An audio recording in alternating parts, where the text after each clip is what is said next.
درود با شما بینندگان گرامی و مخلصان تلویزیون ورزش. شام شما بخیر باشد و روز وحدت ملی به هر یک ما مبارک. زیرا امروز دوستان گرامی ما در شهر پنجکن در این ورزشگاهی که حالا دیده استودیو قرار داریم و محض در این روز مسابقه پهلوانی از نمود گوشتی طرز آزاد برای جام رئیس شهر پنجکن برگزار شده است. قبلا 20 سال پیشتر این مسابقه بود. در اینجا پهلوانی نامی از کشورهای ایران و افغانستان و ازبکستان و قزاقستان و ترکمنستان و قرقیزستان هم حضور داشتند. اما 20 سال پیش این مسابقه بود و اما اون قطع گردید. اما رئیس نوی شهر پنجکن از نو این مسابقه رو اعدا کرد و حالا ما با شما میبینیم اینجا نوشتجات مسابقه برای جام رئیس شهر پنجکن. 2008-2007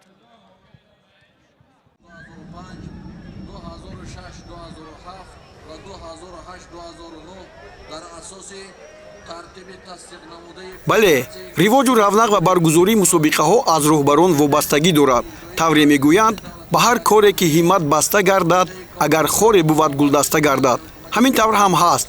агар таваҷҷӯҳу дилсӯзӣ ба варзиш аз ҷониби роҳбарони ҳукуматҳо зоҳир шавад, он ҷо ҳосилаш ҷашни варзишист. шаҳри панҷакент роҳбари ҷавони худро пайдо кард ва холиқзода абдухолиқ санавбар ба дастгирии ҳамон намуди варзишеро овард ки 20 сол пеш маҳбуби мардуми панҷакент гардида буду ба ривоҷи ин намуди варзиш дар шаҳру ноҳия таъсири худро гузошт. гӯштии тарзи озод. байни наврасон дар кишвар мусобиқаҳои гӯштии тарзи озод ки намуди олимпӣ ҳастанду дар пай ояндаи нек доранд ангуштшумор сурат мегирад. маҳз аз байни ҳамин наврасон истеъдодҳоро кашф карда барои бозиҳои олимпӣ ҳидоят карда мумкин аст. ба шаҳри панҷакент 538 нафар паҳлавони наврас аз гӯшаву канори мамлакат ҳозир шуданд. иттиҳоди намудҳои гӯштии тоҷикистон ҳам ин нақшаи гузарондани мусобиқаи ҷумҳуриявиро дастгирӣ кард ва ғолибонро чемпиони тоҷикистон дар соли 2021 эълон намуд. мусобиқаҳо хеле ҷолибу диданӣ сурат гирифтанд. паҳлавононро на танҳо ғолибият, балки тӯҳфаҳои арзишнок интизор буданд. дар рафти мусобиқа мо бо нафароне вохӯрдем ки пештар бо ҳам вохӯрда будем. دوستان گرامی، در اینجا ما باز یک پهلوانی رو رفتیم که سال 1998 هنوز در مسابقه بین المللی که در شهر پنجکن بخشیده به وحدت ملی گذاشته بود در اینجا حالا حضور دارد و ما اینجا حالا نسیم دولتوف رو میبینیم. نسیم دولتوف حالا با شاگردانش توجه بکند. حالا بیاید هم صحبت بشیم. سلام علیکم. نسیم، شما خوب هستید؟ خوب، یادتون هست سال 1998 بود و چگونه با دشواری از دوشنبه با اینجا اومدیم برای گشتگیری. شما اون وقت هنرنمایی میکردید؟ میدونم، بله. سال 1998 که مسابقه بین المللی گذاشتگی بود در اینجا، ما در اینجا در وزن 69 کیلو جای یکم شدگی بودم. با 5 نفر رقیبان خود مسابقه قهرمان کردگی بودم و در آخری نهایی من از جمهوری اسلامی ایران گوشتگیر ایرانی رو غلبه کرده جای یکم رو اشغال کرده بودم. خب تشکر می‌کنم ملاکه سال دیده شدید. شما امروز به اینجا باز برگشتید بعد 22 سال حتی بگیم خطا نمیکنیم. با چی خاطر اینجا اومدید؟ بله، من شاگردان خودم رو که در 20 نفر شاگردان در اینجا سفربر کردم. اینها گوشین گرفتند. من با اینها تماشا کردم که مسابقه. خب والله هنرنماییشون چگونه است؟ بله، اونها بریده هستند، غلبه کرده هستند. نصیب باشد چمپیون میشد. فردا معلوم میشه که نتیجه چه میشه. تو کدام درجه از نو اهدا شدن این مسابقه به شما تاثیر رسوند؟ یعنی نبود 20 سال لیکن باز بخشیده با روز وحدت ملی جام رئیس شهر پنجکن گذاشته میشه. بله، ما تشکر میکنیم با مسابقه کسی برگزار کرد. به آنها تشکر میگم که مسابقه را احیا کردن. ما خرسند هستیم که بعد از 20 سال این مسابقه در اینجا گزاراندش میشود. بسیار خوب است که خیلی مسابقه بسیارتر شود که شاگردانمون در این مسابقه اشتراک کنند. سلام باشه.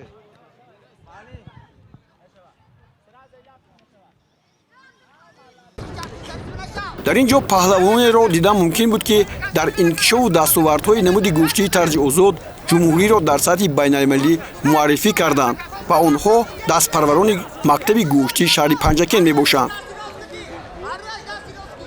دوستان گرامی، مردم شهر پنجکن و همچنین تاجیکستان با نام یک پهلوان نامی در گوشتی طرز آزاد افتخار میکنند. Сомиршо Воидов ҳастанд. Ҳоло мо ба назди он кас меем. Салом Сомиршо. Хуб ҳастед? Тинч ҳастед? Мебинам имрӯз дар майдони гӯштин ҳастед ва боз давраи ҷавонии худро ёд мекунед. Ҳамин тавр нест? Ҳамхе. дар мусобиқаҳои бисёр шумо иштирок кардед. ҷоизадори чемпионати Осиё ҳастед, ҷаҳон ҳастед, мусобиқаҳои байналмилалӣ ҳастед. Вале имрӯз дар бораи он ки ин аз нав ин мусобиқа эҳё шуд, чӣ мегуфтед? Акун ҳамихе мусобиқаҳо ба фикри ман агар бисёртар шавад, ҷавонои мо таҷрибаҳошон бисёр мешавад. Боз ҳам чӣ пайдо мекунам? Малака пайдо мекунам. Дар оянда дар мусобиқаҳои Осиё, ҷаҳонӣ ба иштирок карданошон мо ният дорем ки ҷойҳои нағза мебиёрам.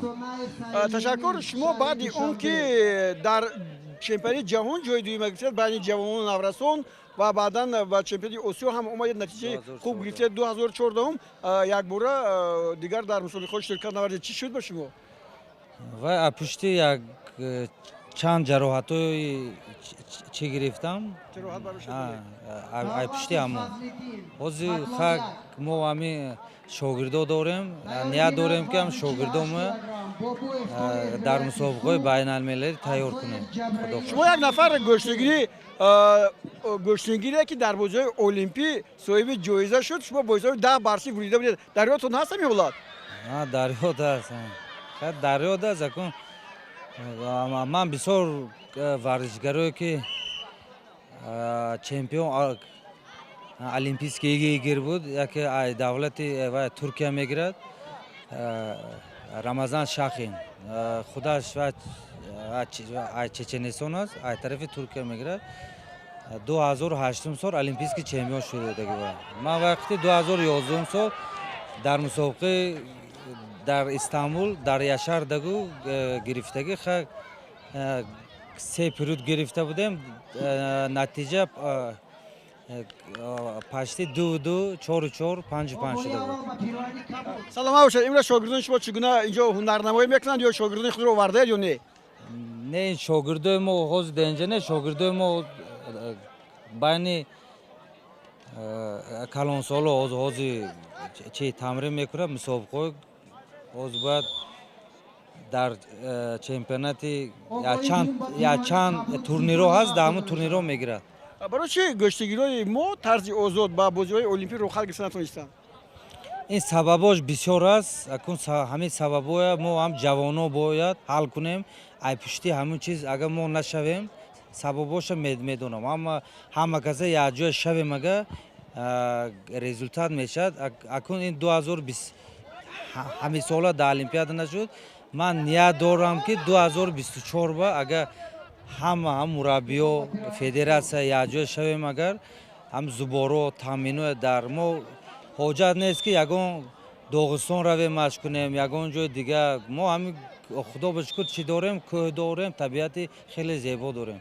Ва фикри ман ки ҳамин ҷавоноя арҳози мо бояд дар ҳамин ҷа бояд тайёр кунем. Ки мисол кӯҳ дорем, табиат дорем ва маҳсулотҳоам ҳамаш табиӣ аст. Витамин, допинг задан дар кор нест ба фикрам. Просто ҳамина фаҳмидан дар кор, тоғири рост тарбия кардан дар кор ҷавоноя. дар ҷараёни вохӯриҳо мо бо Надирхан Даригӣ вохӯрдем. ҳоло ӯ дар шаҳри Пензаи Федератсияи Россия кору зиндагӣ мекунад. хабари дар шаҳри Панҷакент аз нав эҳё шудани мусобиқаи наврасонро барои ҷоми раиси шаҳри Панҷакент шунида ба ин мусобиқа омадааст. ӯ солҳои 1997 то 2000 дар мусобиқаи байналмилалӣ оид ба гӯштии тарзи озод бахшида ба рӯзи ваҳдати миллӣ дар шаҳри Панҷакент ҳузур дошт ва таъсири худро гузошта буд. Действительно, 20 лет назад этот турнир был организован в Пинчакенте. Очень много интересных ребят вышли с этого ковра, ездили за границу, завоевали звание и подавали флаг Таджикистана выше всех. Сегодняшний турнир, который организовал администрация города Пинчакента, возобновляет эти традиции таджикской вольной борьбы. Я вижу уже здесь, что очень много интересных спортсменов, И дух спортивный здесь сегодня присутствует. Меня пригласил Фоте Мухтаров по старой памяти, вот, чтобы приехать и поделиться опытом, что у нас в России. Есть правила одни, вот, но я помог провести семинар вот, со судьями и вижу, что ребята справляются на 5. А многие, может быть, задают вопрос, где сейчас Дариги? Дариги приглашен был в Россию на тренерскую работу по вольной борьбе. Я сейчас являюсь старшим тренером Пензенской области. Вот. Но не теряю связь с Таджикистаном. Ежегодно я приезжаю сюда. Вот. Прихожу в свою родную стихию борьбу, амресник. Вот. Я связь держу и всегда я с вами. мусобиқаи паҳлавонони наврас дар 3 сину сол дар вазнҳои гуногун гузаронида шуданд. бахши кор бо ҷавонон ва варзиши шаҳри Панҷакен ҳам аз ин иқдоми роҳбарияти шаҳр сарфароз буд. албатта ин иқдомҳо бо дастгириҳои асосгузори сулҳу ваҳдати миллии пешвои муаззами миллат президенти ҷумҳурии Тоҷикистон муҳтарам Эмомалӣ Раҳмон ки дар зери сиёсати варзишпарваронаи президенти ҷумҳуриямон чунин мусобиқаҳо баргузор шуда истодааст ва ман боварии комил дорам ки дар оянда низ чунин мусобиқаҳо дар шаҳри Панҷакен боз ҳам баргузор карда мешавад.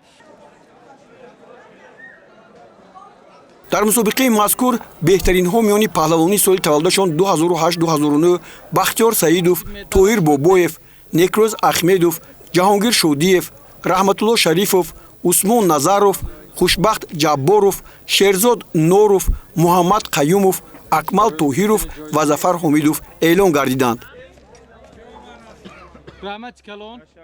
мусобиқа хеле беҳтарин буд ва ба ҳаман маъқул шуд. аз ҳама соперники хуби ман Резвоншоҳ буд ки ман бо ӯ бор дар финал гирифтам ва бо ҳисоби 8-4 ман онро мағлуб кардам.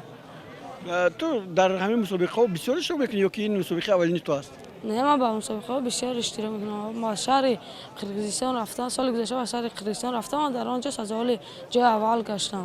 ман мехоҳам ки дар оянда парчамбардони давлати миллат худ бошам ва дар дигар шаҳрҳо парчами худамонро боло бардорам. мусобиқаи паҳлавони соли таваллудашон 2006-2007 низ хеле ҷолиб гузашт. дар ин бардошт Эмомалӣ Давлатов, Довуд Ҳамидов, Акбар Нарҷиқулзода, Манучер Бобоҷонов, Амриддин Холиқов, Меҳрубон Салимзода, Зокир Ҳасанов, Аюб Бозорзода ва Абдушукур Ташрипов пирӯзӣ ба даст оварда соҳиби мақоми аввал шуданд.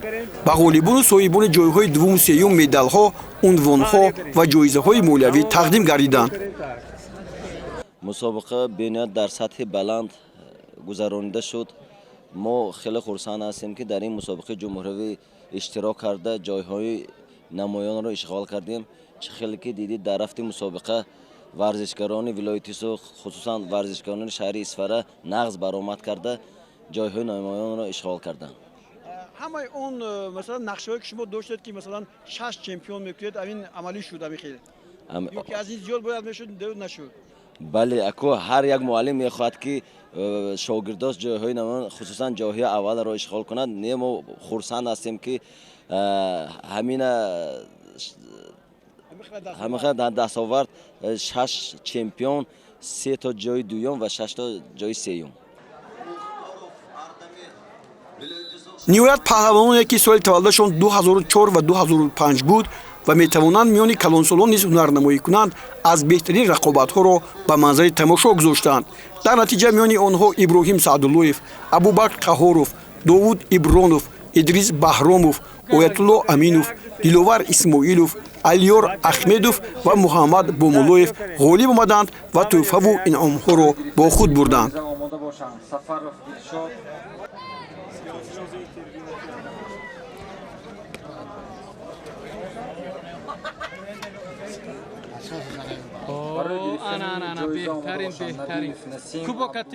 муборак шавад медали тилло, ҷом ва ҳамчун диплому тӯҳфаҳо.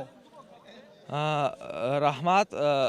ман имрӯз дар ин мусобиқаи ҷумҳуривӣ оид ба гӯштани тарзи озод дар вазни 80 килограмм иштирок кардам ва ғолиб ба ҳар се ҳарифони худ ғолиб баро буда сазовари ҷои аввал медали тилло гардидам. ман аз ин мехоҳам ки дар оянда аз ин ҳам ба дараҷаҳои болотар сазовор гардам. و در مسابقه سطحی بین‌المللی اشتراک نمایم. کدام واخوری برایت دشوارتر بود؟ واخوری برای من اساسی واخوری فینالی نهایی بود که من در آنجا توانستم بر رفیق خودم غالب برم و صاحب مدال طلا گردم. ما بسیار خرسند هستیم و برابر این خرسندی ما در آن که از تمام شهر و ناحیه‌های تاجیکستان اینجا ورزشگران آمدند که خیلی که می‌بینید امروز مخلصان به نهایت زیاد بودند. این یعنی در شهر پنجکن در تاجیکستان عید است. مسابقه این دوستی، رفاقت، سربلندی و دیگر و دیگر به معنای مثبت است. شاگردانتون خیلی خوب برآمد کردن. انتظار بود که همین گونه برآمد میکنن. گپ راست اونقدر انتظار نبودم، لیکن این امروز 4 نفر از پنجکن چمپیون، 5 نفر جای دوم و 3 نفر جای سوم گرفتن که این به نهایت فخر ما است. اینک دوستان گرامی مسابقه اولینه که بعد سالهای زیاد برگزار گردید در اینجا به انجام رسید و من بعد این مسابقه جمهوریوی که هم سطحش جمهوریوی هست و هم چمپیون ها عنوان چمپیونی رو بعد خود مثلا رایج میدونند باز ادامه مییابد و همه سال این مسابقه برگزار میگردد. زیرا مسابقه است که ما میتوانیم نورسان خود رو از مد نظر خود از امتحان خود گذرانیم. در همینجا برنامه خود رو به پایان میرسونیم. خیر تا بازدید.